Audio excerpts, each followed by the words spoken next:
Starting with his big-screen Hollywood breakthrough in the early 2010s, Taylor Kitsch's career has been rather famously overshadowed by commercial flops, notably launching to international recognition via the back-to-back box office failures of John Carter and Battleship in 2012. Kitsch has never really headlined an enterprise that was a slam dunk. He's often garnered critical praise for his work in projects as diverse as Lone Survivor, The Normal Heart, and Netflix's recent Western hit, American Primeval, but there's also been a sense that Kitsch has more star power than the surrounding material has allowed him to demonstrate. It's a pleasure to announce that the star who's always been captivating and reliable, even as his filmography has seen undeniable ups and downs, is front and center in a big-budget, highly entertaining action series. The Terminalist Dark Wolf is a prequel to Prime Video's 2022 streaming smash The Terminal List, which starred Chris Pratt and was based on the novel of the same name by Jack Carr. If anything, Dark Wolf is even better than the original series, compulsively bingeable and striking a balance between grittiness and escapism.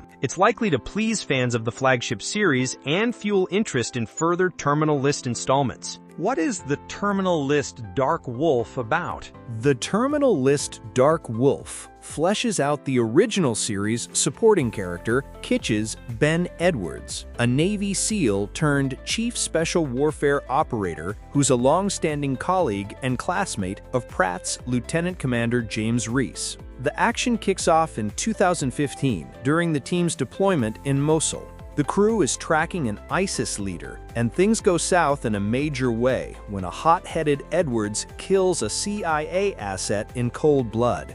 Edwards and Lieutenant Rafe Hastings are stripped of their standing, and both are thrust into a more shadowy level of warfare as the show moves further into the spy genre. Dark Wolf opens as a war series. It's often solemn and always respectful of those who serve. It ultimately dips a toe into other genres over its 7-episode run, including the second episode's extended spy set piece that our protagonist aptly dubs straight-up James Bond shit. Yet the symmetry of the serious elements and what borders on action fantasy at times is commendable and actually works. The Terminal List Dark Wolf has better action than most action movies. The Terminal List Dark Wolf is well acted across the board, with performers who appear to be truly in their wheelhouse and filmmakers who recognize their strengths. The original Terminal List represented Pratt's finest dramatic performance ever, and he's a welcome presence in the Dark Wolf's bookends. But at the center of it all, Kitsch is terrific.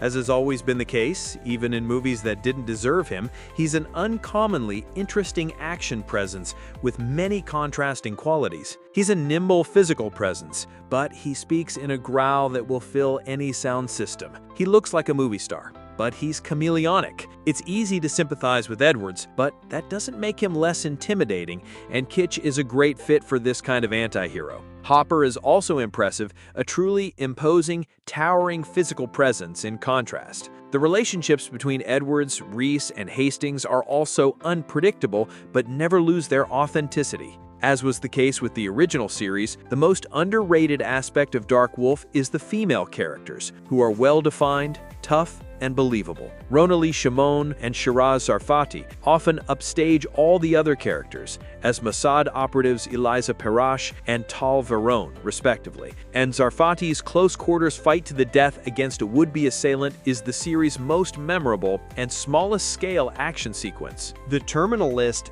Dark Wolf sets up a larger universe for Prime Video. When assessing Dark Wolf purely as an entertainment, as it's intended to be, there's very little to gripe about. It feels a little unclear how much we're meant to sympathize with Edwards, especially in the context of the first season and its ending in particular, though perhaps this ambiguity is by design. The final stretch of Dark Wolf perhaps strains a bit in setting up the larger Terminal List universe, but it's also easy to be excited about future installments in light of how fun this enterprise has been. It's perfectly possible, perhaps even likely, that the Terminal List Dark Wolf won't be universally hailed. The original series was one of the most divisive in memory, with a 40% approval rating from critics on the tomato meter at odds with a 94% audience score and viewership that broke several streaming records for the service. The truth is that this is big-budget dad TV done about as well as humanly possible, nothing more or less. The terminal list Dark Wolf has no interest in reinventing the wheel or really being particularly innovative beyond its exemplary craftsmanship, and it's easy to get caught up in admiration for a show that takes this much pride in presenting the kind of old-school action entertainment that feels increasingly rare these days.